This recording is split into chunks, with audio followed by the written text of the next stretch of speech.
Bismillahirrahmanirrahim. Bismillahirrahmanirrahim. Assalamualaikum warahmatullahi wabarakatuh.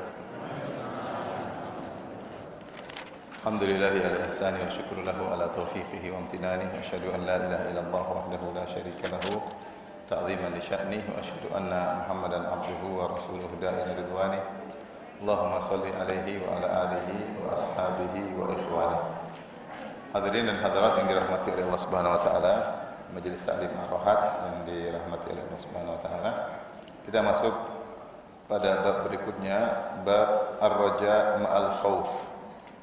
Yang artinya bab berharap disertai dengan rasa takut. Disertai dengan rasa takut, berharap disertai dengan rasa takut. Di antara ibadah yang mulia adalah berharap kepada Allah. Dan di antara ibadah yang mulia juga adalah takut kepada Allah Subhanahu wa taala. Dalam hadis qudsi kata Allah Subhanahu wa taala, ya bani Adam, innama da'autani wa rajautani ghafartu laka ala ma kana minka wa la ubali. Kata Allah Subhanahu wa taala, wahai anak Adam, selama kau masih berharap kepadaku, dan selama kau masih berdoa kepadaku, aku akan ampuni dosa-dosamu dan aku tidak peduli. Ini menunjukkan bahwasanya berharap kepada Allah adalah ibadah yang agung, dan dalam banyak ayat bagaimana Allah mensifati kaum salihin dengan mereka berharap kepada Allah Subhanahu wa taala. Yarjuna rahmatahu, mereka berharap rahmat Allah Subhanahu wa taala. Dan samping itu takut kepada Allah juga adalah ibadah.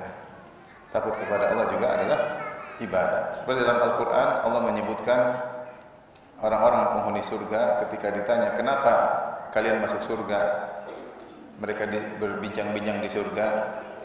Mereka berkata, inna kunna qablu fi ahlina musyfiqin. Kami dahulu di dunia takut kepada Allah Subhanahu wa taala. Famanallahu alaina wa waqana adzabas samum.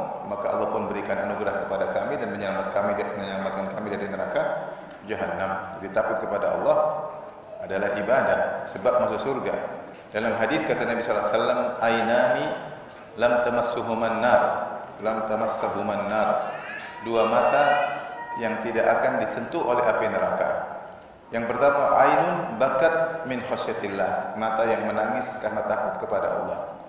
Yang kedua, ainun batat tahrusu fi sabilillah. Yang satu, mata yang berjaga-jaga, begadang gara-gara menjaga di daerah perbatasan.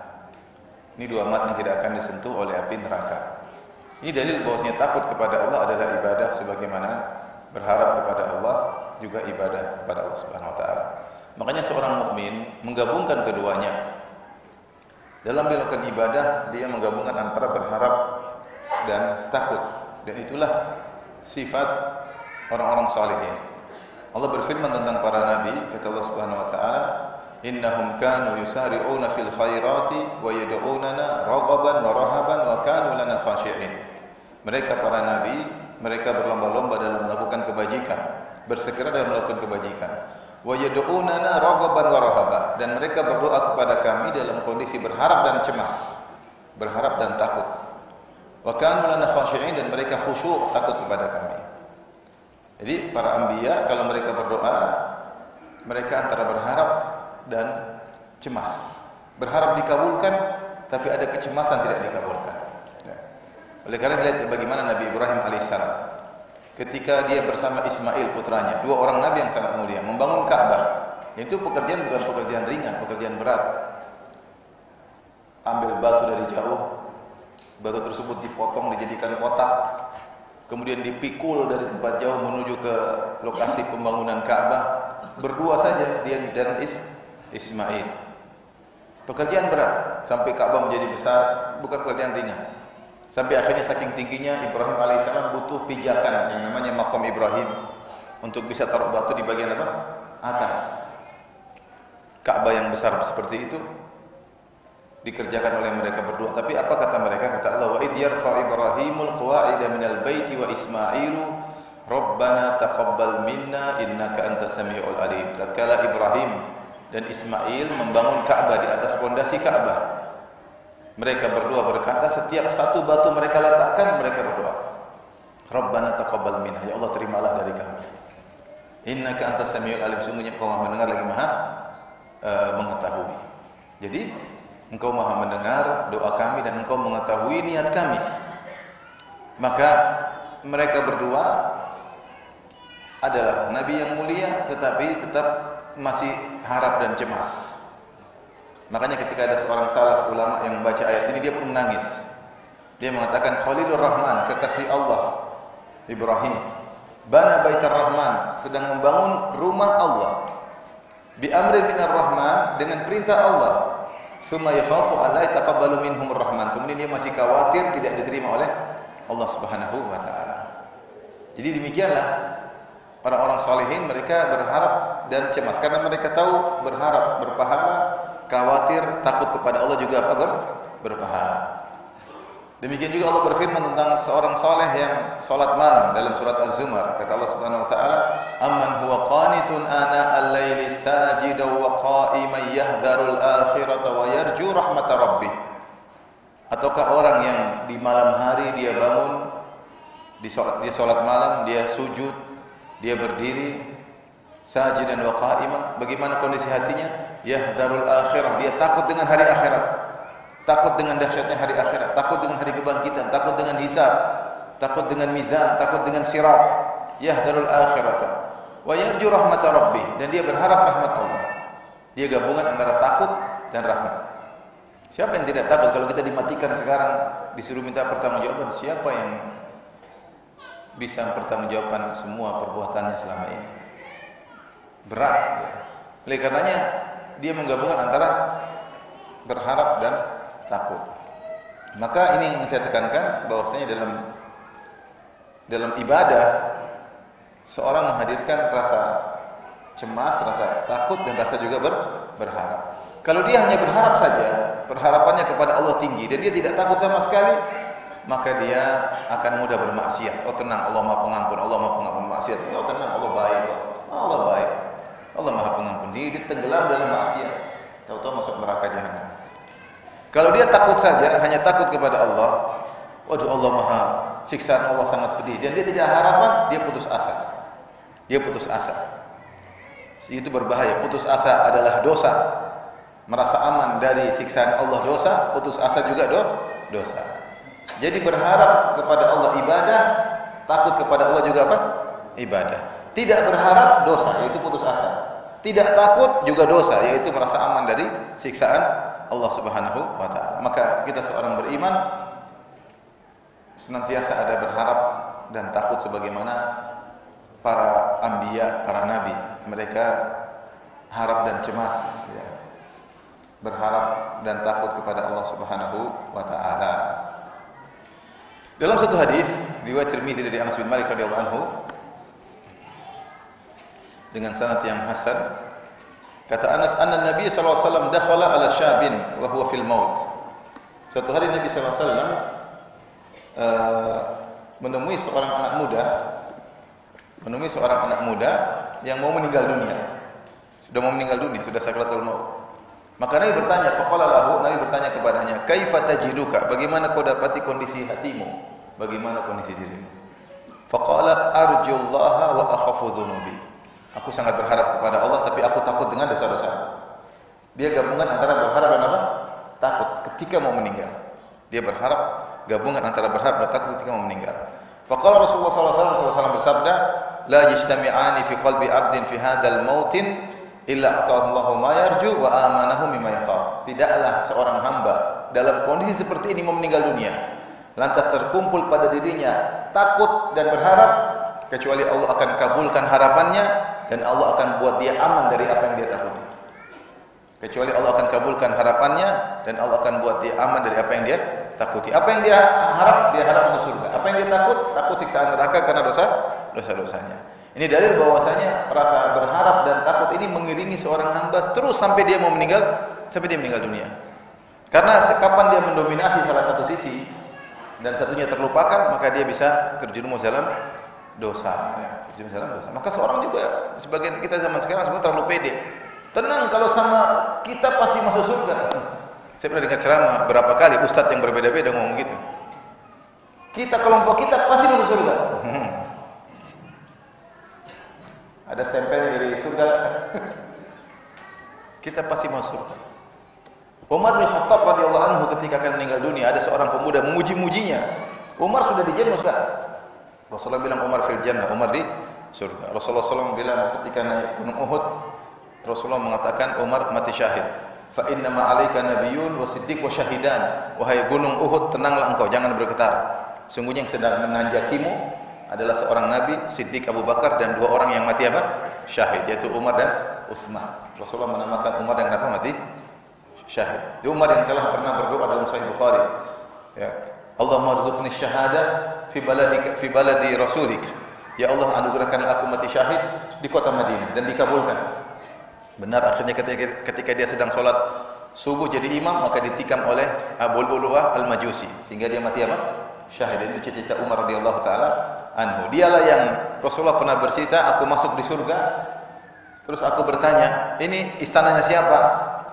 Istananya Umar. Tiba-tiba aku melihat ada seorang wanita di situ, bidadari.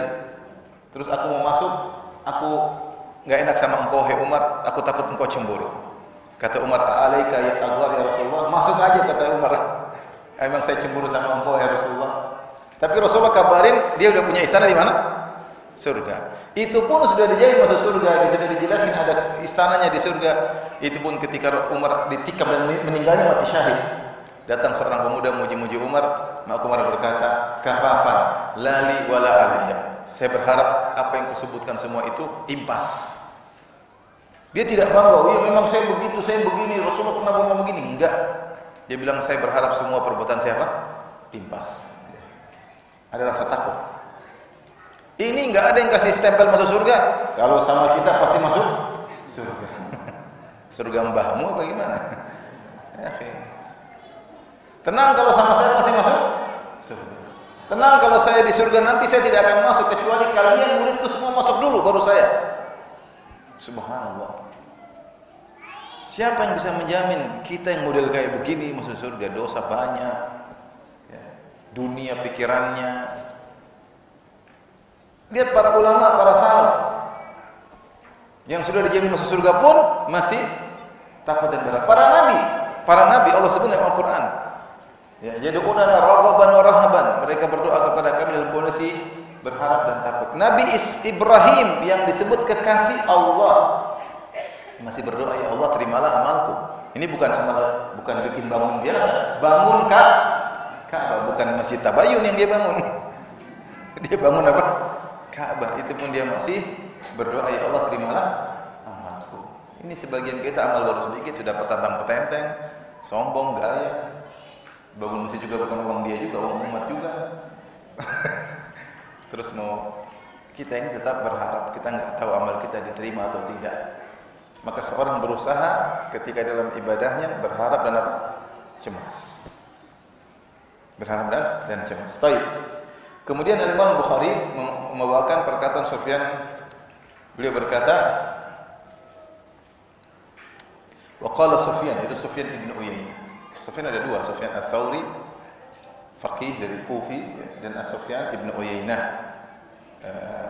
Kalau nggak salah Makki, kalau Sufyan ibn Uyainah kalau nggak salah Makki. Sufyan dia berkata, "Ma fil Qur'ani ayatun asyaddu alayya." Tidak ada dalam Al-Quran ayat yang paling berat atasku dari ayat firman Allah, "Lastum ala syai'in hatta tuqimut Taurata wal Injila wa ma unzila ilaikum min rabbikum." Wahai ahlul kitab, kalian tidak ada nilainya sama sekali sampai kalian menegakkan Taurat dan Injil dan apa yang diturunkan kepada kalian dari Rabb kalian. Di sini Allah mengatakan kepada ahlul kitab, kalian tidak berada di atas satu apapun, itu kalian tidak ada nilainya sampai kalian menegakkan Taurat dan Injil dan apa yang diturunkan kepada kalian. Ini ayat terkait dengan ahlul kitab. Ayat turun tentang ahlul kitab di mana Allah menegur mereka, kalau kalian ingin bernilai di hadapan Allah, maka hendaknya tegakkan Taurat dan Injil. Sufyan mengatakan, dia menganalogikan kepada kita kaum muslimin. Demikian juga kita kaum muslimin. Kita tidak bernilai di hadapan Allah sampai kita menegakkan Al-Quran dan Sunnah. Seakan-akan dia berkata, siapa di antara kita yang mampu untuk menegakkan Al-Quran dan sunnah. Maka dia berasa ayat ini sangat berat. Sufyan merasa ayat ini sangat apa? Berat. Apa artinya kalau kita menegakkan Al-Quran dan sunnah, setiap ada perintah kita kerjakan, setiap ada larangan kita tinggalkan? Siapa yang bisa seperti itu? Berat. Sehingga menimbulkan rasa takut bagi Sufyan bin Uyainah. Dia merasa takut ketika membaca ayat ini. Ini bagaimana para ulama dahulu yang begitu dalam pemahaman mereka dan begitu besar ketakwaan mereka. Baik, kemudian Imam Bukhari membawakan hadis. Beliau berkata, qala hadatsana Qutaibah bin Sa'id.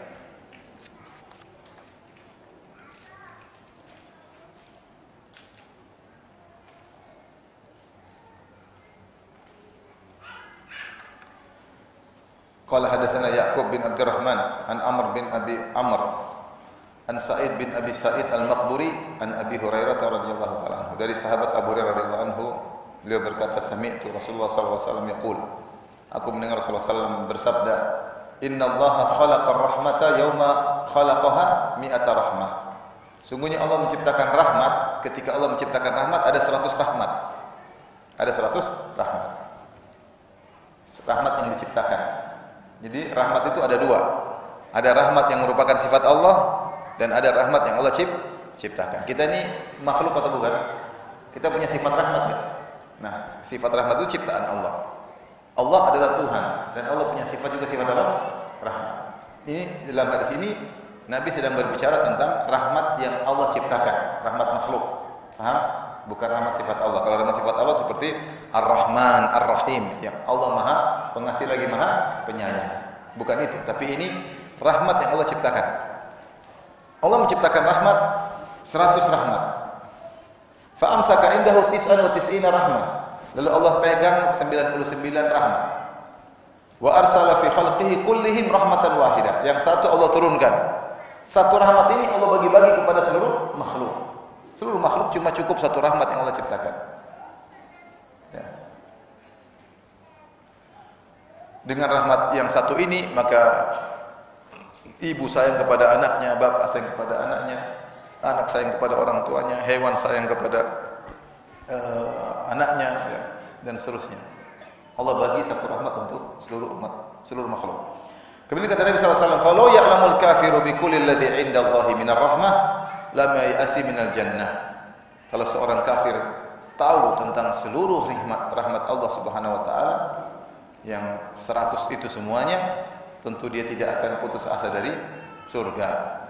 Walau ya'lamul muslimu bi kulli alladhi 'indahu minal adzab, lam ya'minan nar. Seandainya seorang muslim tahu tentang bagaimana dahsyatnya azab Allah, maka dia tidak akan merasa aman dari neraka jahanam. Dia tidak merasa aman dari neraka jahanam. Ya.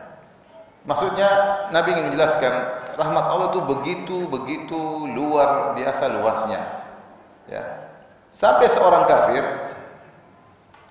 ya, kalaupun dia kafir tapi dia tahu rahmat Allah begitu luas, dia masih berharap bisa masuk surga. Padahal dia tidak bisa masuk apa? Surga. Saking luasnya sehingga dia menyangka dia masih bisa ada kesempatan masuk apa? Surga. Padahal tidak bisa. Ya. Dan sebaliknya seorang mukmin, ya, meskipun orang mukmin dijamin masuk surga, kalau meninggal dalam kondisi mukmin, dia tetap merasa tidak aman dari neraka kalau dia tahu tentang bagaimana dahsyatnya azab Allah Subhanahu wa taala.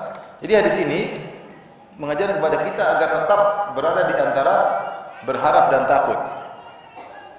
Ya, nabbi ibadi anni anal ghafurur rahim wa anna adzabi huwal adzabul alim. Dalam surat Al-Hijr kata Allah, sampaikanlah kepada hamba-hambaku, anni anal ghafurur rahim, sungguhnya aku ini Maha Pengampun lagi Maha Penyayang. Tetapi wa anna adzabi, akan tapi adabku huwal adzabul alim, adalah adab yang sangat pedih. Allah kalau kasih nikmat di surga di luar daripada khayalan kita. Kata Allah dalam hadis qudsi, a'dadtu li ibadiyas salihin ma la ainun ra'at wa la udhunun sami'at wa la khatara ala qalbi bashar. Aku siapkan bagi hamba-hambaku yang saleh kenikmatan di surga yang mata tidak pernah melihatnya, telinga tidak pernah mendengarnya, bahkan tidak pernah terbetik dalam hati manusia. Kata Allah, fala ta'lamu nafsun ma ukhfiya lahum min qurrati a'yun. Satu jiwa pun tidak ada yang tahu bagaimana nikmat surga yang Allah siapkan bagi mereka, saking indahnya di luar daripada nalar. Tapi ingat, azab Allah juga begitu. Fa yauma idzil la yu'adzibu 'adzabahu ahad wa la yusiku wathaqahu ahad. Pada hari itu tidak ada yang bisa mengadab seperti dahsyatnya adab Allah, dan tidak ada yang bisa membelenggu seperti belenggunya Allah, itu di neraka jahanam. Sebagaimana nikmat surga di luar khayalan, adab di neraka juga di luar apa? Khayalan. Maka seorang senantiasa berada di antara berharap dan cemas. Dia tidak terlalu pede dengan apa yang dia kerjakan, tapi tidak juga boleh putus asa, sehingga dalam hati dia ada ibadah, berharap dan cemas, sebagaimana yang dicontohkan oleh para nabi. Baik, kita lanjutkan. Bab berikutnya. Jadi contohnya begini, ibu kalau sholat masih ada dalam hati, mudah-mudahan diterima. Mudah-mudahan diterima. Jangan bilang pasti diterima, jangan. Karena kita nggak tahu. Mana lebih soleh, kita atau Nabi Ibrahim? Ya, jelas tidak ada bandingannya. Nabi Ibrahim itu kekasih Allah, kita baru kekasih istri. Kekasih Allah, Allah alam. Nabi Ibrahim kekasih Allah, dan tidak ada nabi-nabi yang dapat gelar kekasih Allah kecuali 2 orang, Ibrahim dan Muhammad. Kata Allah, wattakhadallahu Ibrahim khalila. Allah menjadikan Ibrahim sebagai kekasihnya. Kenapa jadi kekasih Allah? Karena dia diuji dengan ujian yang sulit terkait dengan apa-apa yang dia cintai. Diuji, diusir dari negerinya. Satu kampung semua musuhin dia. Diuji, mau dirajam oleh bapaknya sendiri, padahal dia sangat sayang kepada bapaknya. Ya. Diuji menikah puluhan tahun tidak punya anak sama Sarah. Akhirnya punya anak namanya Ismail, diuji, disuruh bawa jauh Ismail, taruh di Mekah. Jaraknya dari negeri Syam 1000 kilo lebih. Anak yang dia nanti-nanti disuruh apa? Berpisah. Diuji lagi, anaknya sudah besar, disuruh sembelih. Diuji lagi, dia harus berpisah dari istrinya yang dia cintai, siapa? Hajar. Ya. Diuji dengan perkara-perkara yang dia cintai. Dia mendapat predikat apa? Kekasih Allah. Itu pun dia disuruh bangun masjid Allah, yang suruh langsung apa? Allah. Dan itu pun pekerjaannya berat. Itu pun dia masih berdoa, ya Allah terimalah amalanku. Maka jangan kita, saya sedekah pasti diterima. Enggak boleh begitu. Itu namanya terlalu pede. Kita sedekah aja kita enggak boleh bilang pasti diterima, enggak boleh. Kita masih mungkin insya Allah diterima, tapi masih kata ada apa? Insya Allah. Karena masih ada kemungkinan tidak terima, mungkin kurang ikhlas, mungkin niat duniawi masih mendominasi, masih ada kemungkinan tidak terima. Kita husnudzon, insya Allah diterima. Tapi mengatakan pasti diterima, ini agak berat. Para nabi saja berdoa. Kalau dalam satu ibadah saja kita masih belum boleh mengatakan pasti diterima, apalagi kita bilang pasti masuk surga. Ini terlalu berlebihan sebagian orang, terlalu pede. Terlalu pede. Sampai ada yang bilang, tenang, kita pasti masuk surga. Nanti kalau ada golongan yang lain tidak masuk surga, kita tolong mereka. Mantap ya. Top. Ini topnya kebangetan. Jangan begitulah. Kita nggak tahu bagaimana kita di hadapan Allah Subhanahu wa Ta'ala. Kita tahulah mengaca diri sendiri, banyak kekurangan. Ibadah saja masih malas-malasan, niat belum tentu tulus.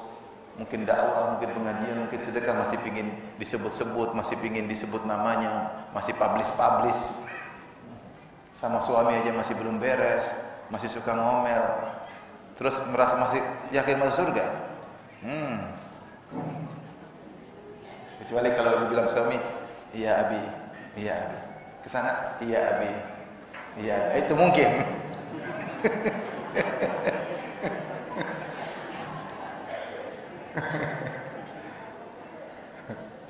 Ada seorang yang curhat. Dia pergi ke seorang, kemudian dia seorang wanita. Terus suaminya bilang, mami yang ini. Bukan ini, Pak, bukan ini. Bukan ini, Pak. Dia omelin di depan orang. Mau saya ini gimana? Masuk surga begini caranya? Kan bisa bilang, oh bukan ini papi, yang satunya papi, kan bisa. Bukan ini, papi gimana sih ya? Ibu-ibu yang seperti itu berapa orang? Terus pede masuk surga, Allah musta'an. Kita nih ngaca, tahu diri. Model kayak kita nih harus banyak-banyak istighfar sama Allah, berharap rahmat Allah agar bisa masuk surga. Karena dosa kita apa? banyak. Kita nggak boleh putus asa, tapi jangan pede. Ya, nggak boleh putus asa. Rahmat Allah luas, tapi ingat adabnya juga apa? Pedih. Ya. Allah, Nabi bercerita, ada orang diadab gara-gara jalan pakai baju yang sombong, jalan tahu-tahu Allah benamkan dalam bumi, bergoyang di bumi sampai hari kiamat. Ada orang yang diadab gara-gara perkara begitu. Ada juga seorang diadab gara-gara kekang kucingnya tidak dikasih makan sampai mati, masuk neraka. Sebaliknya ada juga yang diampuni oleh Allah gara-gara meminumkan seekor apa? Anjing. Sebaliknya ada juga yang diampuni oleh Allah gara-gara dia jalan di jalan, dia lihat ada dahan di jalan ganggu orang, dia pindahkan karena Allah. Maka diampuni oleh Allah Subhanahu wa taala. Jadi bagaimanapun kita harus gabungan antara berharap dan cemas. Berharap dan cemas. Udah ibu, nanti pulang rubah sikap ya. Siapa wanita terbaik? Kata Nabi sallallahu alaihi wasallam, allati sarathu idza nadhara ilaiha. Wanita terbaik itu adalah wanita yang kalau dilihat menyenangkan suaminya. Suaminya betah melihatnya. Wa ata'tu idza amaraha, dan dia taat sama suami kalau diperintah. Sayang, ambil ini, ya Abi. Sayang, belikan ini, ya Papi. Sayang, goreng telur. Abi goreng sendirilah. Mantap. Bibi ambil ini, Bibi. Abinya disuruh-suruh. Mantap. Top. Suami yang terbaik, suami yang taat kepada istri ketika diperintah istri. Begitu dalilnya. Gimana suami mau betah lihat istri? Kelihat istri pikirannya, ntar lagi, minta duit. Coba kalau istrinya nggak pernah minta-minta, seneng lihatnya. Ini istriku masya Allah, qanaah, nggak pernah minta duit. Minta duit melulu ngeliatnya, sebel ngeliatnya. Oke, oleh karenanya kita ini hidup antara berharap dan takut. Kita tahu diri ibadah kita kurang, tapi kita berusaha. Allah Maha Penyayang. Tapi ingat adabnya juga pedih. Maka jangan terlalu pede dan jangan juga putus asa antara keduanya. Baik, kita lanjut. Bab berikutnya. Bab sabar an maharimillah. Bab bersabar untuk tidak bermaksiat kepada Allah. Ini bab yang sangat penting di zaman sekarang ini. Mengingat fitnah luar biasa. Banyak hal-hal yang menyenangkan syahwat kita. Rasulullah SAW telah bersabda, "Huffatil jannatu bil makarih." Surga itu diliputi perkara-perkara yang dibenci oleh syahwat tersebut. Kalau masuk surga memang melakukan hal yang tidak disukai oleh syahwat. Wa huffatin naru bi syahwat, dan neraka diliputi dengan perkara-perkara syahwat. Kalau masuk neraka mudah, syahwat mau apa aja ikuti. Minum khamar, narkoba, nonton film, drama Korea, terus apalagi semuanya, joget-joget, musik-musik, dangdutan, cemplung, neraka jahanam. Itu di zaman ini banyak yang kita syahwat pingin dengar gibah, pingin dengar keburukan orang, pingin maki-maki orang, nonton orang beribut seneng. Lagi maki-maki tuh lagi dengar. Debat maki-maki lebih seru lagi, lebih banyak lagi apa? Penontonnya. Itu kan hawa nafsu senangnya begitu. Nonton film drama Korea seri 1 sampai seri 42. Bukan Arba'in Nawawiyah, tapi Arba'in Korea. Silsilah film tidak ada habis-habisnya. Saya kemarin enggak tahu di YouTube ada apa? Salah pencet ada tulisan judul film Korea baru. Apa kemarin saya lihat judulnya? Tahu-tahu muncul My Lovely apa gitu. Lah, ini kok ada di sini? Astagfirullah. Ternyata film Korea banyak sekali. Salah pencet keluar. Di YouTube ada kalau training selalu di depan. Subhanallah, keluar. Subhanallah, gimana orang di zaman ini penuh dengan fitnah. Mau apa yang mau kita lihat banyak, yang mau kita dengar banyak, yang mau kita dengarkan banyak. Nah, maka Al-Imam Al-Bukhari ngajarin kita tentang keutamaan bersabar, tidak bermaksiat. Kalau pengen nonton sesuatu, enggak usah diklik. Jangan diklik. Kalau udah klik, pasti enak nonton. Ustaz, saya nggak bisa tidur kalau nggak nonton film. Hollywood, box office. Box office itu box office. Harus nonton seri-seri. Aduh, itu candu namanya, Pak. Candu. Bisa berhenti, bisa. Sebulan aja nggak nonton, insya Allah nggak candu lagi. Sama orang merokok kalau sudah sebulan 2 bulan nggak merokok, insya Allah dia bisa bertahan meninggalkan. Tapi kalau dia tidak berhenti, memang sulit. Candu jalan terus. Candu jalan terus. Tapi kalau dia berusaha melawan memang berat. Tapi di situ hilang. Di situ Pak, hilang. Berusaha. Karena syahwat kita ini nggak ada ujungnya. Nggak ada ujungnya. Karena asik, kita merasa nyaman. Mendengar musik, nggak usah dengar. Dan yakinlah kalau kita meninggalkan syahwat lebih bahagia. Yakin. Meninggalkan maksudnya syahwat-syahwat yang haram. Syahwat yang halal boleh, nggak apa-apa. Syahwat yang haram kalau kita tinggalkan, kita lebih bahagia, lebih nyaman. Orang aja kalau bisa tundukkan pandangan, dia pasti lebih bahagia. Siapa yang bilang begitu? Allah yang bilang. Qulil mu'minina yaghuddu min absarihim wa yahfadhu furujahum. Katakanlah kepada orang-orang beriman agar tundukkan pandangan mereka dan jaga kemaluan mereka. Dzalika azka lahum, itu lebih suci bagi hati mereka. Innallaha khabirum bima yasnaun. Allah tahu apa yang mereka lakukan. Orang tundukkan pandangan, dia tidak ngeklik. Subhanallah, hatinya apa? Hatinya bersih, salatnya lebih khusyuk, dia lebih tenang. Lihat istri lebih cantik. Tapi kalau dia nonton artis-artis Korea, gimana? Istrinya kelihatan semakin nonton Korea semakin tidak cantik istrinya. Semakin nonton Korea istrinya semakin apa? Hambar. Padahal istrinya aslinya cantik aslinya. Tapi terlalu banyak nonton Korea, istrinya sudah kayak biasa-biasa aja. Enggak ada nilainya. Kenapa dia bermaksiat dengan matanya? Dia melihat yang haram. Yang haram tersebut pun tidak bisa dia nikmati. Hanya ngiler lihat dari jauh. Istrinya yang bisa dia nikmati jadi hambar. Itu diantara dampak apa? Maksiat. Siapa yang tundukkan pandangan, meninggalkan kemaksiatan, Allah kasih kebahagiaan. Ya. Karena Allah telah jamin dalam Al-Quran. Maka bukan berarti ketika kita meninggalkan maksiat-maksiat kemudian kita sengsara. Enggak, kita bahagia. Kita bahagia.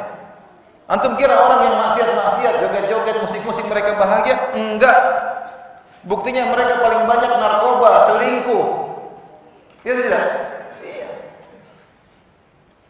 Antum kira mereka bahagia? Mereka tidak bahagia. Makanya mereka cari kebahagiaan. Bingung. Mau rumah mewah, terkenal, jadi buah bibir. Emang mereka bahagia? Belum tentu. Kadang orang cuma di kampung, hidup sederhana, baca Quran, pergi ke mushola, lebih bahagia. Bahagia tidak harus seperti itu. Justru kalau kita terjerumus dalam maksiat, kebahagiaan dicabut sedikit demi sedikit. Oleh karenanya ini perlu kita perhatikan, karena kita hidup di zaman sekarang yang semua sarana syahwat kita ada. Tinggal kita klik, tinggal kita lihat, tinggal kita jalan, semua bisa dinikmati. Allah berfirman, "Innama yuwaffas sabiruna ajrahum bighairi hisab." Sungguhnya orang yang sabar itu dipenuhi pahalanya tanpa hisab. Itu sangat banyak. Al-Imam Bukhari membawakan ayat agar kamu tuh bersabar tinggalkan maksiat supaya kamu pahalanya banyak. Ikhwan dan akhwat yang dirahmati Allah Subhanahu wa taala, sabar itu ada 3. Sabar itu ada 3. Sabar yang pertama adalah sabar menjalankan ketaatan. Ini butuh sabar, ngaji butuh sabar, sholat subuh di masjid butuh sabar, rutin baca Quran tiap hari butuh sabar, rutin tidak meninggalkan zikir pagi petang tiap hari juga butuh kesabaran. Taat kepada suami butuh kesabaran. Ini semua butuh kesabaran. Dan ini pahalanya besar. Sabar yang kedua, sabar untuk meninggalkan maksiat. Sabar untuk meninggalkan maksiat, sabar untuk tidak melihat yang haram, sabar untuk tidak mendengar yang haram. Menarik dengar musik tapi kita enggak dengar. Ada berita ghibah enak didengar tapi kita enggak dengar. Itu butuh kesabaran. Ya. Ada film baru kita enggak klik. Nah, pengen klik lihat apa sinopsisnya apa namanya? Pengen nonton, pengen tahu sih kayak apa ini jangan. Ini semua langkah menuju kita akhirnya nonton yang enggak. Sabar, tenang. Ini juga pahala yang besar. Dan yang ketiga adalah sabar ketika dapat musibah. As-sabr ala aqdarillahi al-mu'limah. Bersabar atas takdir dari Allah yang mungkin membuat hati kita pedih. Anak meninggal, suami meninggal, istri meninggal. ada kekurangan harta, sakit, celaka, ini semua namanya musibah. Ini juga butuh kesabaran. Jadi sabar ada 3, jangan dianggap cuma 1. Sabar dalam jalan ketaatan, yang kedua sabar yang sedang dibahas oleh Imam Bukhari, sabar meninggalkan maksiat, yang ketiga sabar tatkala terkena musibah. Manakah di antara sabar-sabar ini yang paling tinggi tingkatannya? Menurut ibu-ibu mana yang paling besar pahalanya? Sabar menjalankan ketaatan, atau sabar meninggalkan maksiat, atau sabar ketika terkena musibah? Ibu-ibu mana yang lebih besar pahalanya? Apa ibu-ibu? Khilaf ibu-ibu. Ditinjau dari jenis, para ulama jelas ditinjau dari jenis, maka sabar yang paling besar pahalanya adalah sabar ikhtiyari, sabar pilihan. Yaitu kita ada pilihan untuk bersabar atau tidak sabar. Lebih besar pahalanya daripada sabar al-ittirari. As-sabr al-ittirari itu sabar terpaksa, tidak ada pilihan. Sabar terpaksa seperti terkena musibah, kita nggak ada pilihan. Tapi kalau sabar melakukan ketaatan atau meninggalkan masjid, kita punya pilihan. Azan, as-salatu khairun minan naum, kita punya pilihan, ke masjid atau tidur lagi. Ada pilihan enggak? Ada, tapi kita milih ke masjid. Sabar buka YouTube, mau klik atau tidak, kita punya pilihan, nggak klik atau tidak. Secara jenis, sabar yang pilihan itu lebih besar pahalanya daripada sabar yang terpaksa. Oleh karena para ulama mencontohkan seperti Nabi Yusuf alaihissalam. Nabi Yusuf alaihissalam diuji dengan 2 kesabaran. Sabar pilihan sama sabar terpaksa. Sabar terpaksa apa? Sabar terpaksa diantaranya dia dibawa lari oleh kakak-kakaknya, dilempar dalam sumur, dibuka bajunya, dipisahkan dari kedua orang tuanya. Dia punya pilihan atau tidak? Nah, dia terpaksa. Di antara juga dia dimasukkan dalam enggak, itu saja. Dia ada pilihan. Jadi tidak ada pilihan ketika dibuang oleh kakaknya di sumur. Ini sabar terpaksa, tidak ada pilihan lain. Dia diuji juga dengan sabar ada pilihan ketika dirayu sama Zulaikha. Dia punya pilihan, sabar, tidak bermaksiat atau mengikuti hawa nafsunya, kemudian berzina dengan siapa? Zulaikha. Mana yang lebih besar pahalanya di antara keduanya? Sabar ketika dia digoda oleh siapa? Zulaikha. Kenapa dia ada pilihan? Intinya ini secara umum bahwasanya sabar pilihan lebih besar pahalanya daripada sabar terpaksa. Tapi kalau kita terapkan pada masing-masing kasus tentu berbeda-beda. Ada orang terkena musibah, pahalanya sangat besar karena musibahnya sangat besar. Kehilangan kedua, kehilangan orang tuanya, kehilangan anaknya. Tapi secara umum, sabar pilihan itu lebih besar daripada sabar terpaksa. Baik. Jadi sabar ternyata ada 3 dan semuanya ada pahalanya. Di antara contoh sabar terpaksa yang pahalanya besar seperti kisah Nabi Ayub. Nabi Ayub alaihissalam dahulu kaya raya, punya istri, punya anak-anak, harta, sehat tubuhnya. Tiba-tiba Allah kasih ujian. Anak-anaknya meninggal, rumahnya hancur, badannya tadi segar jadi sakit bertahun-tahun. Ada yang bilang 7 tahun. Ternyata beliau bersabar dan pahalanya besar. Ya. Baik. Kemudian Imam Bukhari membawakan firman perkataan Umar bin Khattab. Wa qala Umar, berkata Umar, wajadna khairu aishina bis sabr. Kami mendapati kehidupan kami yang paling nyaman dengan sabar. Umar ingin menjelaskan kalau kamu sabar, kamu tuh tentram. Kalau kamu enggak sabar, kamu enggak bakalan apa? Tentram. Maka Umar berkata, kami mendapati ketentraman kehidupan kami yang terbaik adalah dengan apa? Dengan sabar. Dengan sabar.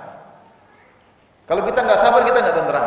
Sedikit-sedikit marah, lihat orang lebih kaya nggak sabar, hasad, hidup nggak tentram.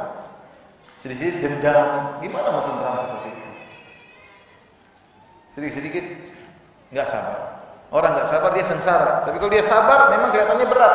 Tapi di balik itu ada kebahagiaan. Ini yang bilang Umar bin Khattab radhiyallahu anhu. Dia mengatakan bahwasanya dengan sabar kita meraih kehidupan yang paling bahagia.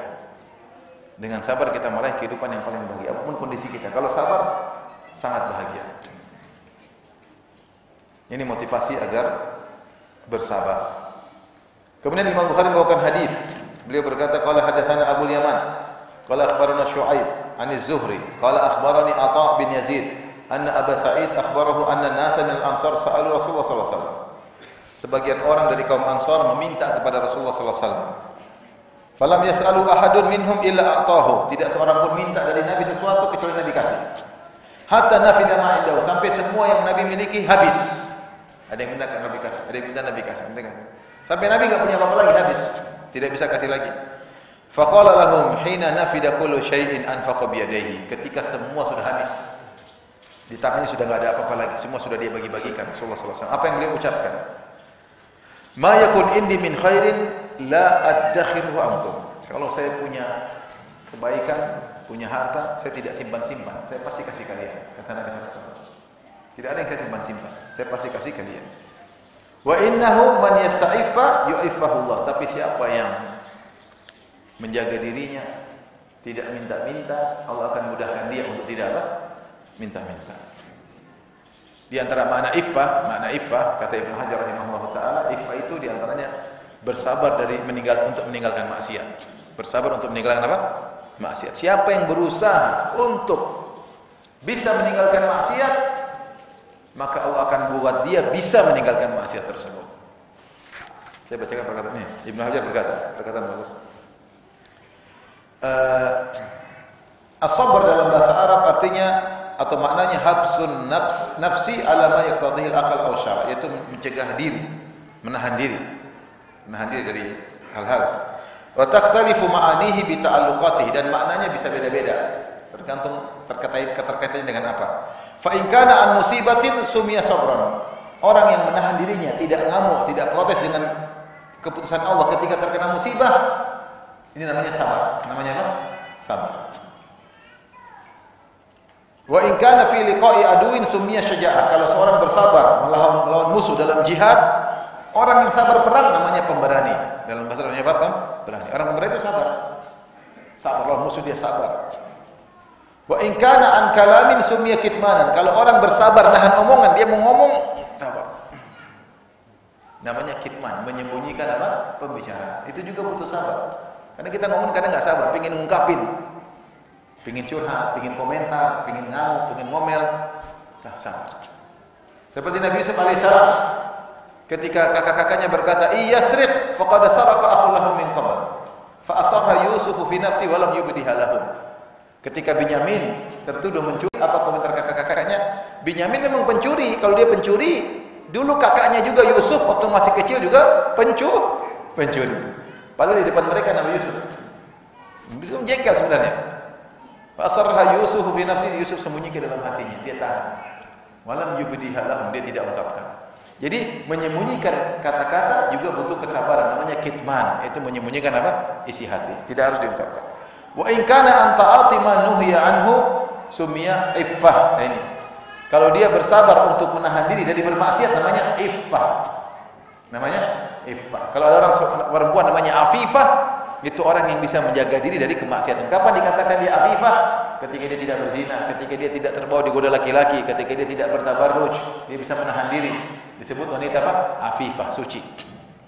Lelaki disebut afif ketika dia bisa menahan dirinya, tidak bermaksiat, dia tidak nakal, tidak genit sama perempuan, tidak zina, tidak macam enggak, dia afif, jaga diri.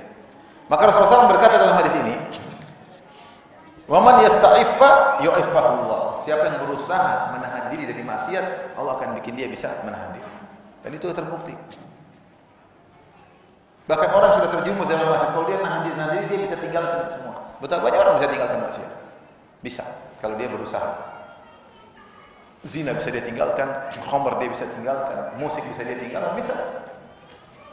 Nonton, hobi nonton bisa ditinggalkan. Dulunya sufi, suka film, kemudian dia sekarang suka ngaji. Bisa berubah. Bisa berubah kalau dia mau apa namanya?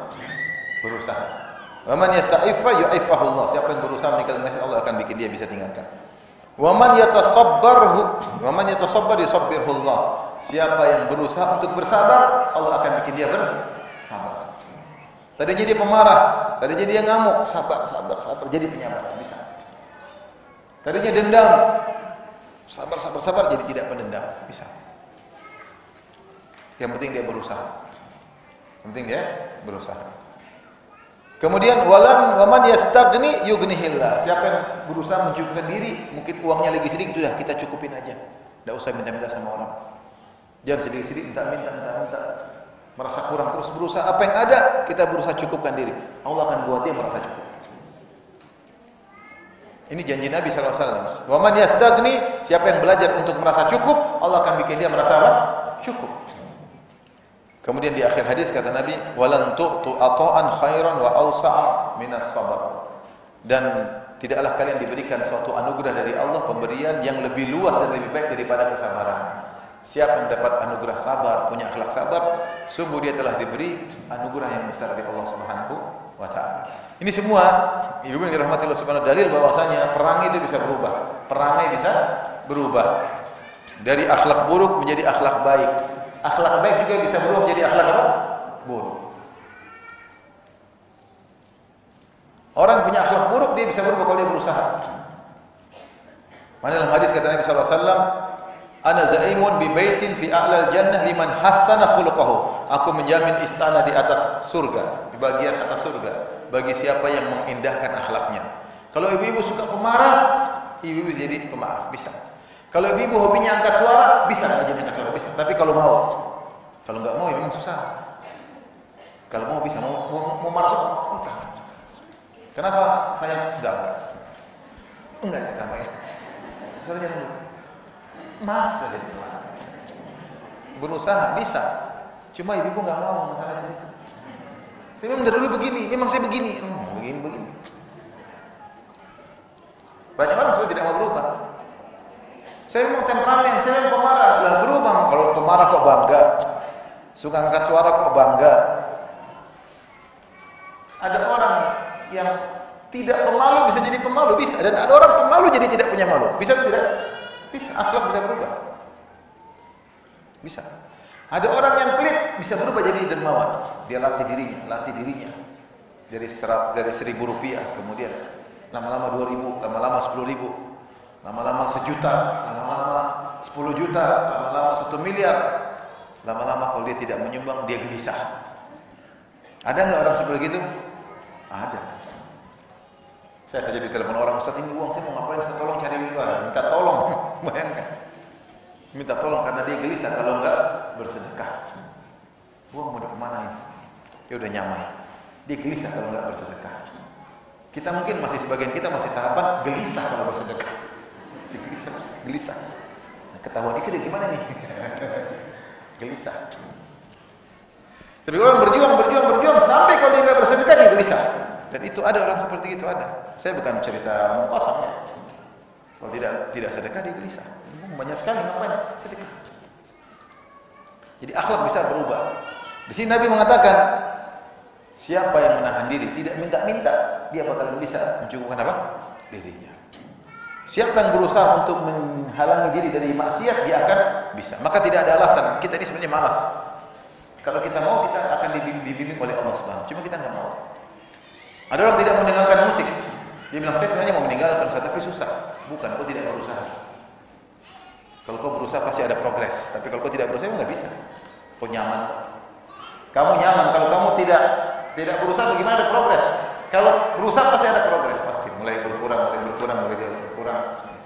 sampai akhirnya tidak meninggalkan. Mungkin ada perubahan dari dari musik-musik keras metal, kemudian Metallica, kemudian dangdutan, kemudian berhenti. Ada perubahan. Tapi kalau tidak mau berubah, mana mau? Hobi nonton film, sudah hobi kurangi. Nonton mungkin dari setiap hari nonton 5 kali, berubah jadi 3, jadi 2, akhirnya mulai seminggu sekali, sampai akhirnya apa? Berhenti. Ada progres. Kalau dia berusaha. Tentu tidak semua langsung bisa berubah total, susah manusia, tapi dia harus ada proses. Makanya ketika khamr haram saja karena begitu orang Arab dahulu begitu hobi minum khamr. Sampai khamr itu lambang kesuksesan. Sampai mereka buat bait-bait syair tentang khamr. Sering mereka bicara tentang khamr, tentang warna khamr, bir, tentang cawan khamr, tentang apa yang terjadi ketika minum khamr. Sampai abiyat khamriyah disebut syair-syair tentang khamr. Karena orang Arab dahulu sangat gandrung minum apa? Khamr. Sampai begitu gandrungnya minum khamr mendarah daging, Allah ketika mengharamkan khamr bertahap. Tidak langsung. sampai 4 tahapan, baru terakhir Allah haramkan khamr secara totalitas. Demikian juga manusia mungkin tidak bisa langsung meninggalkan secara total, pelan-pelan, tapi ada progres. Jadi siapa yang berusaha bersabar, dia akan menjadi penyelamat. Saya sering sampaikan cerita ini, saya ketemu seorang, diundang, satu hari saya diundang makan di rumah seorang, kita diundang rame-rame. Pemilik rumah itu sangat murah senyum, lembut sekali. Ketika kami sudah keluar dari tempat makan dari rumahnya, ada teman bilang, "Ustaz, tahu nggak si fulan tadi? Yang tadi senyum-senyum?" "Iya, Ustaz. Dulu itu Ustaz orangnya pemarah." "Loh, kok bisa jadi begini?" Nggak tahu, tiba-tiba dia ketemu lagi sudah jadi sangat orang lembut. Berarti dia berubah. Dulunya pemarah jadi orang yang lembut. Kata teman saya, saking lembutnya dia, kalau dia beli barang sama saya, dia tawar, saya nggak bisa nolak. Sudah 10.000, 5.000 aja ya, kasihan. Karena saking lembutnya dia. Tapi yang jadi perhatian kita, dia dulu pemarah, bisa jadi orang yang sangat lembut. Jadi ibu-ibu, bapak-bapak yang dirahmati Allah Subhanahu wa taala, rubah sikap kita, ini masih banyak kekurangan. Harus punya tekad. Kalau kita kurang sayang sama istri, rubah sikap kita. Kalau kita nggak ada waktu sama istri ngobrol, paksa diri kita ngobrol sama istri sampai kita enjoy ngobrol sama istri. Kalau kita nggak ada waktu sama anak, paksa diri kita. Bisa kok kalau kita berusaha. Ibu-ibu yang suka belanja-belanja kurangi. Yang suka ke mall-mall, rubah. Jangan suka ke mall. Jangan suka ke mall. Rubah. Mana kayak pengajian, ya. Ke kuburan, ziarah kubur juga bisa. Kalau nggak dirubah nggak bisa. Ini sudah pola hidup saya. Pola hidup. Bisa dirubah pola hidup. Dulu kamu nggak begini, sekarang pola hidupmu berubah. Bisa balik lagi. Kenapa nggak bisa? Kalau mau pasti bisa. Yang suka ngangkat suara sama suami dirubah. Yang suka ngomel dirubah. Yang suka ngambek sama suami dirubah. Biar menjadi wanita soleh. Kenapa? Karena siapa yang bersabar, pahalanya sangat banyak. Innama yuwaffas sabiruna ajrahum bighairi hisab. Sungguhnya siapa yang bersabar, pahalanya tanpa hisab. Baik, hadis berikutnya. Imam Bukhari berkata, qala haddatsana Khalad bin Yahya, qala haddatsana Mis'ar, qala haddatsana Ziyad bin Ilaqa. Qala sami'tu Al-Mughirah bin Syu'bah, aku mendengar Mughirah bin Syu'bah yaqul radhiyallahu anhu, dia berkata, kana Nabi sallallahu alaihi wasallam yusalli hatta tarima atau tantafikha qadamah. Adalah Rasulullah SAW salat sampai kaki beliau bengkak. Kaki beliau apa? Bengkak atau sampai membesar. Kaki beliau sampai bengkak salat saking lamanya berdiri. Sampai kaki beliau bengkak. Fayuqalu lahu, maka dikatakan kepadanya dalam sebagian riwayat, ya Rasulullah, engkau beribadah seperti ini. Waqad ghufira laka ma taqaddama min dzambika wa ma ta'akhkhar. Padahal dosa-dosamu telah diampuni yang terlalu maupun akan datang. Kenapa ibadahmu sampai begini? Kata Nabi sallallahu alaihi wasallam, afala akunu abdan syakura. Kenapa aku tidak menjadi hamba yang pandai bersyukur? Di sini seakan-akan Imam Bukhari ingin menjelaskan di antara kesabaran juga yang dapat pahala selain kesabaran meninggalkan maksiat adalah sabar dalam menjalankan ketaatan kepada Allah. Ini diantara obat dari Nabi SAW. Kalau kita malas, kita ingat saya ini harus pandai bersyukur. Dengar azan subuh, ya Allah, Allah sudah kasih saya sehat. Allah kasih saya istri, Allah kasih saya anak-anak, saya punya rumah, saya punya mobil, alhamdulillah, saya punya kendaraan. Di masa tua saya suka ke masjid, alhamdulillah, bangun, bismillah. Sebagai bentuk apa? Syukur. Di antara hal yang buat kita semangat ibadah ketika kita mau mensyukuri sang pemberi nikmat. Saya sering kasih logika, kita aja kalau kerja sama orang itu kasih kita gaji sebulan 50 juta. Kita mungkin kapan dipanggil? Siap. Ya. Panggil jam 2 malam lagi tidur. Siap, kamu tidur enggak? Tidak. Padahal baru tidur. Saking lama. Kenapa? Gaji 50 juta per bulan. Siap. Nah, yang Allah berikan sama kita itu 50 juta enggak ada apa-apanya. Allah beri kita kenikmatan yang begitu banyak, kebahagiaan Islam. Makanya kalau kita bergerak ada hati untuk malas, kita lawan. Ya Allah, kapan saya jadi orang yang bersyukur? Allah tidak minta banyak-banyak dari kita, salat 5 waktu ke masjid. Kita lagi malas baca Quran, kapan saya mau jadi yang bersyukur? Baca Al-Quran. Nikmat tiada henti-hentinya turun kepada kita, tapi kita malas beribadah. Oleh karenanya agar kita sabar dalam jalan ketaatan, kita bilang ini salah satu bukti saya kecil untuk bersyukur kepada Allah. Saya tidak bisa bersyukur kepada Allah dengan sempurna, tapi paling tidak ada sebagian bukti saya ingin bersyukur kepada Allah Subhanahu wa taala. Itu yang menjadikan Nabi kenapa kuat beribadah, sabar beribadah. Nabi menganggap ibadah dia adalah bentuk syukur kepada siapa? Allah Subhanahu wa taala. Baik. Sampai sini saja ya. Insyaallah kita lanjutkan pada kesempatan yang lain.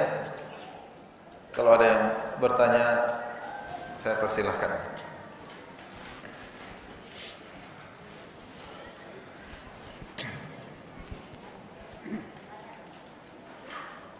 Baik, yang bertanya.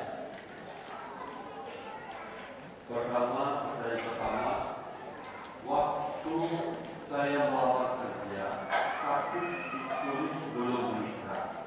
Karena Apa Pak? Waktu saya melamar kerja? Waktu melamar kerja, status ditulis belum menikah. Sebut status tulisnya. Karena KTP belum menikah. Padahal kenyataannya sudah menikah. Apakah ini dosa? Kemudian yang kedua, apa bedanya Rohman dan Rahman? Yang pertama, kalau ketika kita melamar kerja, dalam lamaran kerja tersebut dipersyaratkan tidak adalah bujang, berarti kita telah berdosa. Berarti kita berdosa karena kita menipu orang yang membuka lowongan kerjaan tersebut. Saya nggak tahu kondisi dia bagaimana. Kalau ternyata lowongan kerja dicari pekerja status bujang, nah berarti kita bohong. Kita sudah nikah karena KTP kita waktu itu masih diurus belum nikah. Kita bilang saya belum nikah. Namanya kita bohongin dia dan itu dosa. Maka dia harus minta maaf, minta dihalalkan kepada ownernya. Datang kepada ownernya, saya dulu begini. Kalau owner bilang nggak apa-apa, ya sudah, alhamdulillah. Tapi kalau ownernya bilang saya nggak bisa, kamu harus keluar, ya harus keluar. Ya. Maka dia minta maaf kepada ownernya untuk menjelaskan kondisi dia. Kalau ownernya bilang ya udah nggak apa-apa lah. Tapi kamu push up 100 kali ya sudah, push up aja. Jadi ini dosa dia. Kalau kepada Allah dia istighfar, kepada owner sang pemilik perusahaan dia harus minta maaf daripada urusan di akhirat kelak. Kalau ownernya maafkan, selesai urusan. Kalau dia bilang nggak, kalau gitu kau harus kembalikan uang sekian-sekian, ya apa-apa, dia berusaha. Ya, karena dia telah membohongi owner tersebut. Insya Allah orang Indonesia pemaaf. Sampaikan aja baik-baik. Indonesia itu pemaaf. Yang kedua bedanya rahmat sama-sama? Rahmat sama? Sama. Rahmat itu kalau bahasa Arab rahmah. Karena ra dibacanya apa? Ra. Rahmah.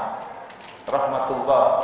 Rahmatullahi wa barakatuhu alaikum ahlal bait dalam Al-Quran. Rahmat Allah dan keberkahannya bagi kalian. Kalau rahmat itu bahasa Indonesia, orang bilang rahmat. Ra-nya dibaca ra. Tidak ada bedanya. Boleh bang rahmat, boleh bang rahmat. Boleh mbak rahmat, boleh mbak rahmah. Karena Indonesia rahmat bisa nama perempuan, bisa nama apa? Laki-laki. Tapi kalau bahasa Arabnya rahmah. Baik, selanjutnya Assalamualaikum Ustaz. Bagaimana menanamkan sikap khauf dan roja kepada istri yang kurang semangat ibadah sholat tepat waktu, terutama saat subuh?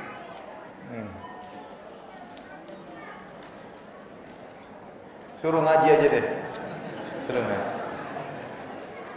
ngaji. Tapi kita ngobrol baik-baik. Itu tidak bisa langsung gitu, memang bertahan. Duduk sama dia ngobrol. Suami istri komunikasi. Sayang, kamu terlambat sholat subuh, kok terlambat? Jadi pengen masuk surga biar cepat. Kita ini banyak dosa. Dan amal yang paling dicintai adalah yang awal waktu. Sholat paling disukai sholat di awal apa? Waktu. Pahalanya begini. Rugi kalau tiap hari begini kita rugi. Ayo sayang, sambil diberikan cincin emas. Masya Allah. Jadi kalau diomelin aja, mungkin dia besok terlambat lagi. Jadi ada diskusi. Suami istri sama diskusi. Ingatkan sama. Tidak ada salahnya. Ingatkan tentang apa? Akhirat. Ya. Kita kalau nanti anak-anak juga begitu. Kalau kita malas-malas, anak ini lebih malas dari kita. Kita harus contohin dong buat anak-anak. Anak kalau bangun dia kita telat sholat terus, Dia mungkin jadi malas ibadah karena lihat ibunya terlambat terus. Allah alam bisawab. Silakan. Selanjutnya, apa perbedaan ujian dengan azab? Kedua, di masa lalu saya pernah melakukan kesalahan dan sampai sekarang apabila menghadapi masalah hidup yang berat, saya suka mengaitkan dengan kesalahan di masa lalu tersebut dan berpikir bahwa itu adalah karma. Langkah saya dari rasa berat dan selalu menyalahkan diri. Saya sudah melakukan sholat taubat saat umroh, tapi tetap rasa bersalah itu masih memberatkan mata saya. Bagaimana cara saya bisa move on? Yang pertama tadi apa? Dia dua. Perbedaan ujian. Oh iya. Perbedaan ujian dan perbedaan antara ujian dan azab. Kalau ujian tujuannya adalah untuk meningkatkan iman dan seseorang. Kalau azab adalah menghukumi kesalahan dia. Apalagi kalau istilah hukuman. Tapi kalau azab biasanya kalau orang yang benar-benar Allah mengadab, Allah ingin dia masuk neraka, biasanya langsung sertai dengan kematian. Dihukum langsung apa? Mati, tidak sempat bertobat. Tidak sempat bertobat. Tapi kalau Allah sayang sama dia, Allah kasih hukuman, tapi dia kembali. Allah kasih hukuman, dia kembali. Jadi intinya ada dua. Ada dikasih ujian, meskipun dia tidak berdosa. Memang dikasih ujian supaya dia naik apa? Naik pangkat. Ada orang dikasih musibah agar dia sadar. Itu berarti Allah masih sayang sama dia. Tapi kalau Allah kasih dia musibah, membuat dia semakin parah, bahkan meninggal dalam kondisi bermaksiat, ini menunjukkan Allah tidak sayang sama dia. Buktinya dia dikasih azab yang membuat dia tidak sempat untuk bertobat. Seperti yang dialami oleh orang-orang kafir dahulu, kaum Nabi Nuh, kaum Nabi Lut, kaum Nabi Hud, kaum Nabi Saleh, dikasih azab tidak sempat untuk bertobat. Adapun kita kaum muslimin, jika para nabi, para ulama, mereka dikasih musibah, kemungkinan besar itu ujian, karena mereka orang-orang yang jauh dari dosa.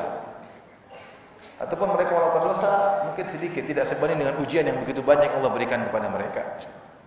Lihat Imam Syafi'i pernah berkata dalam syairnya, mihanuz zamani katsiratun la tanqadi wa sururuhu ya'tika kal a'yadi. Kata Imam Syafi'i, ujian kehidupan itu silih berganti begitu banyak. Adapun kesenangan cuma sesekali seperti hari raya. Ini mengisyaratkan betapa banyak ujian dihadapi oleh Imam Syafi'i. Sekelas Imam Syafi'i kita bilang itu ujian untuk angkat derajat beliau. Apalagi para nabi, jelas ujian untuk mengangkat derajat beliau. Tetapi kalau seperti model-model kita ini yang banyak melakukan kesalahan, dosa setiap hari dengan medsos dan yang lainnya, kalau ada musibah kemungkinan itu hukuman. 90% apa? Hukuman.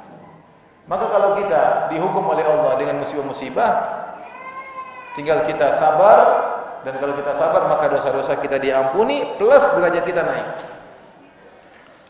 Dosa-dosa kita diampuni plus derajat kita naik. Mau namakan itu ujian, ya dia ujian. Mau namakan dia hukuman, kemungkinan besar dia juga apa? Hukuman. Jadi tidak usah terlalu berpikir kalau kita ditimpa musibah ini apa sih, ujian atau hukuman. Anggap aja ujian dan apa? Hukuman. Sehingga kita sabar dan akhirnya dosa-dosa kita diampuni dan derajat kita naik.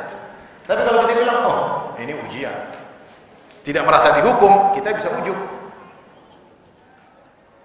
Saya tidak dosa, ini bukan hukuman, ini ujian. Akhirnya ujub. Yang bilang kamu nggak punya dosa siapa? Dosa itu banyak, dosa mata, dosa telinga, dosa hati banyak. Jadi maksud saya setiap ada musibah menimpa kita, anggap saja dia ujian sekalian apa? Hukuman, karena memang kita pasti banyak dosa, tinggal kita bertobat, beristighfar, maka kita akan naik derajatnya. Allah alam bisawab.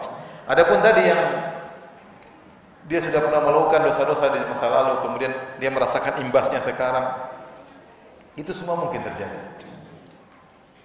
Saya pengalaman hidup melihat beberapa orang yang puluhan tahun lalu mungkin dia melakukan satu kesalahan, Allah balas mungkin 10 tahun kemudian, belasan tahun kemudian, tapi kelihatan banget bahwa ini adalah dampak dari yang dia lakukan. Bisa jadi dia sadar, bisa jadi dia nggak sadar. Kenapa saya bilang dampak? Karena apa yang dia lakukan dulu dialami. Ya. Kezaliman dilakukan dulu, dia alami baru sekarang. Ya. Tapi nggak mungkin saya bilang Begitu. Tapi saya merasa ini adalah dampak dari dosa puluhan tahun yang dia lakukan. Jadi mungkin saja seorang melakukan dosa zaman dahulu, kemudian dia sekarang baru merasakan apa? Dampaknya. Tapi apapun yang terjadi, serahkan kepada Allah Subhanahu wa taala. Tetap Allah sangat sayang kepada hamba-hambanya, apalagi hambanya yang bertobat. Kalau ternyata musibah tidak berhenti, yakinlah kalau kita semakin bersabar, derajat semakin apa? Tinggi, semakin tinggi. Dalam hadis disebutkan Allah melihat seseorang amalannya kurang, padahal Allah mentakdirkan dia surganya tinggi. Dia sudah beramal, sudah puasa, sudah sholat, sudah ini, tapi amalnya tidak bisa mendongkrak dia ke derajat yang tinggi. Maka bagaimana caranya? Allah kasih dia musibah. Kemudian dia bersabar, maka dia cepat naik pangkat. Oleh karenanya musibah itu paling cepat membuat seorang naik pangkat. Makanya orang yang paling banyak terkena musibahnya Nabi Muhammad SAW. Paling banyak terkena musibahnya siapa? Nabi. Kelahir sudah yatim, mamanya meninggal, jadi penggembala kambing, ya. Dimusuhi oleh kaumnya, istrinya yang paling cintai Khadijah meninggal, anak-anaknya semua meninggal kecuali Fatimah. Bayangkan, semua anak Nabi meninggal di masa kehidupan Nabi. Ujian atau bukan? Ujian. Kalau sakit panasnya 2 kali lipat, diracun oleh orang, dilempar sama orang, sampai diusir, dihina, semua lengkap. Kata Nabi SAW, "Man yuridillahu bihi khairan yusib minhu." Siapa yang Allah ingin kehendaki kebaikan baginya, Allah kasih musibah. Memang benar bisa jadi musibah yang kita alami akibat dosa-dosa kita lalu, tapi bukan berarti kita putus asa. Tetap kita kembali kepada Allah, minta diberi kesabaran, minta diangkat musibah tersebut, dan jalani saja. Insya Allah itu yang terbaik. Wallahu a'lam bishawab. Selanjutnya, tadi Ustaz mengatakan menyingkirkan rintangan jalan merupakan jalan beroleh ampunan Allah. Pertanyaan saya, bagaimana hukum membuat rintangan jalan dari milik polisi itu yang sengaja dibuat orang sehingga menuliskan banyak orang seperti pedagang gerobakan mobil dalam jadi mungkin ada satu persoalan tapi tidak ada dua itu berbeda. Alhamdulillah polisi tidurnya di tanah, bukan di udara. Kalau di udara polisi tidur bahaya. Tentunya orang bikin polisi tidur itu ada masalahnya. Ya, sama seperti lampu merah. Bukankah lampu merah menghalangi orang lewat? Berhenti lampu merah. Tapi dia buat lampu merah karena ada masalah. Tapi diukur masalahnya benar atau tidak, perlu atau tidak. Jangan sampai yang parah bikin mobil rusak. Jangan. Atau dibuat mungkin agak yang penting bisa dilewati, tapi dikasih cat, jadi orang tahu di situ ada apa, polisi tidur. Kadang-kadang ceklek enggak tahu loncat bahaya. Intinya insya Allah enggak mengapa, karena tujuannya apa? Maslahat. Di situ ada orang yang suka balap-balap, maka dikasih pelang, hati-hati ada polisi tidur. Dikasih tahu. Tapi polisi tidur yang bikin yang baik, jangan terlalu apa? Iya, bahkan saya kemarin ketemu dengan dokter ortopedi, ada penelitian polisi tidur itu sebab membuat tulang punggung itu bermasalah kalau polisi tidurnya terlalu tinggi. Jadi ada aturannya, tingginya seberapa, dipelajari, mungkin ada di Google atau apa, polisi tidur yang nyaman tapi mendapatkan kemaslahatan. Jangan bikin polisi tidur yang merusak mobil, yang merusak manusia sekalian. Jangan ya. Tapi insya Allah tidak jadi masalah jika memang diperlukan, misalnya itu kawasan banyak anak-anak, khawatir nabrak orang, yang lainnya, ya. Perlu dipikirkan, ya. Perlu dipikirkan. Jangan kita pikirkan masalah kita saja, kita juga memikirkan kemaslahatan pengguna kendaraan. Tapi insya Allah nggak mengapa kalau sesuai dengan aturan. Wallahu a'lam bishawab. Selanjutnya, Ustaz, bagaimana cara mengatasi kekhawatiran tentang masa depan, tentang anak, tentang suami, tentang hari tua dan di depan? Semua tidak ada yang pasti. Kita semua nggak ada yang pasti. Saya besok bagaimana nggak ada yang pasti. Mati tidak nggak tahu. Anak bagaimana, istri bagaimana, bisnis bagaimana, nggak ada yang pasti semuanya. Apa yang antum rasakan itu dirasakan oleh semua orang. Dia nyaman sekarang belum tentu besok juga nyaman, belum tentu. Itu namanya dalam bahasa namanya ham. Ham itu kekhawatiran tentang yang sekarang dan masa depan. Kalau huzn itu kesedihan tentang masa lalu. Maka seorang berdoa, Allahumma inni a'udzubika minal hammi wal hazan. Ya Allah, aku berlindung kepadamu dari ham, perasaan seperti itu. Kemudian kalau ada apa, bilang aja hasbunallahu wa ni'mal wakil. Saya serahkan urusan kepada siapa? Allah.